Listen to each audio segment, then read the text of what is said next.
I know that loads of students are struggling for motivation this Easter break. They're trying to revise, but they're unable to fully focus, or they don't know where to start, and the stress is kicking in, and the revision doesn't seem to be working. Here's what a day in the life of a student who's also trying to revise looks like. You can use this as motivation to start revising yourself, because I know it's halfway through Easter, and most of us haven't locked in properly, but it's not too late to start.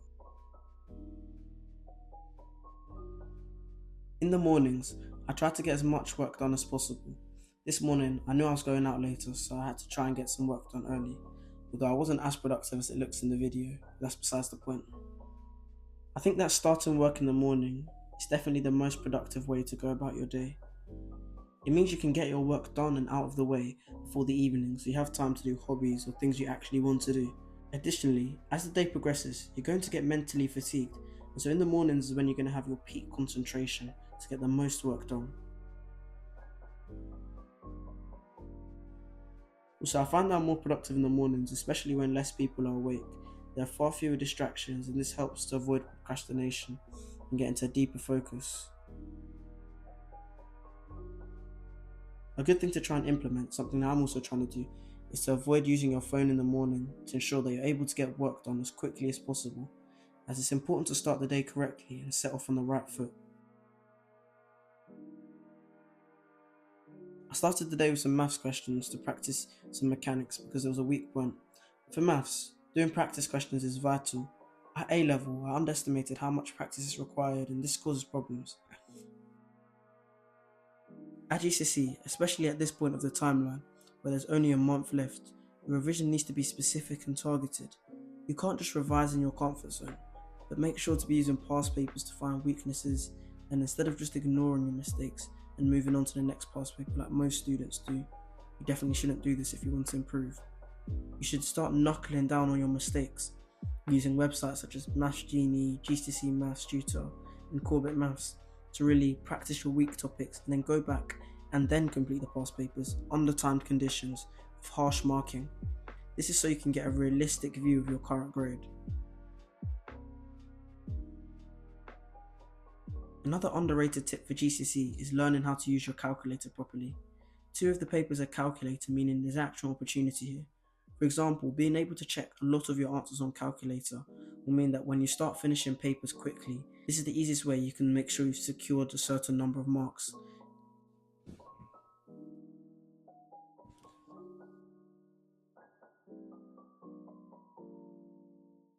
And if there's one study method that you would have to use for every exam to do well, this would be past papers and practice questions. When you complete practice questions, make sure you're actually marking them, because if you don't, there was quite literally no point in doing them in the first place. Subjects like chemistry, biology, physics at GCSE and A level require practice questions. It's so that you learn how the mark scheme wants you to write the answer. You want to make the examiner's job as easy as possible, so learn how to answer the questions through practice. Additionally, knowing all the content is just not enough. You need to be able to apply the knowledge. This is a far more valuable skill. And the only way you're going to learn this skill is by practice. PMT is really good for finding these questions, but I'd also recommend those double-page summary exercises in your textbooks for extra practice. After doing these questions, I headed to a power league to meet up with my friends.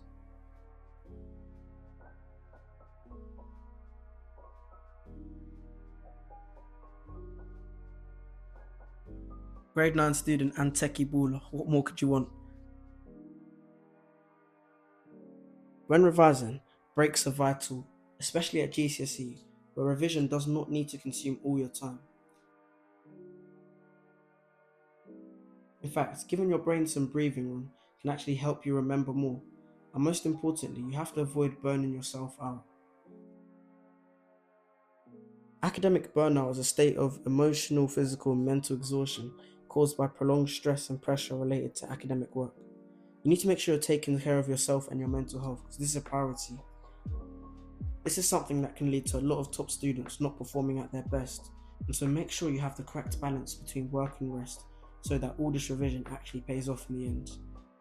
Going home, I realised that I hadn't properly planned out my revision for the holiday, and this is probably why I wasn't as productive as I wanted to be. And so, first thing when I got home was planned out everything. Planning is key to success for all things, especially studying. We all know that if you fail to plan, then you should plan to fail. But planning is very important because you're also much more likely to procrastinate when your schedule is based on spontaneously deciding what you're going to do when you get to your desk. When you do that, there's no sense of urgency to complete anything. When you have a to-do list, you can structure your day around what you need to do. This will make it far more likely that you're actually going to complete what you've tasked for yourself. And you also get a little dopamine hit when you finish your to-do list, which is also good. And lastly, I then moved on to my Anki review cards. Even though it was quite late in the day and I like to do these in the morning, I knew I had to complete my review cards. If you're using Anki, you need to be consistent. If you're not consistent, then Anki is not going to work. A lot of students will start using Anki, but then they won't be able to keep up with their review cards. They'll let them pile up and then eventually will just quit using Anki because they aren't able to keep up. You need to make sure you're consistent with it, and that's where you can get the real benefits. That's all for today. Subscribe and comment if you like this new type of video, and good luck with your revision for the rest of the holidays. Peace.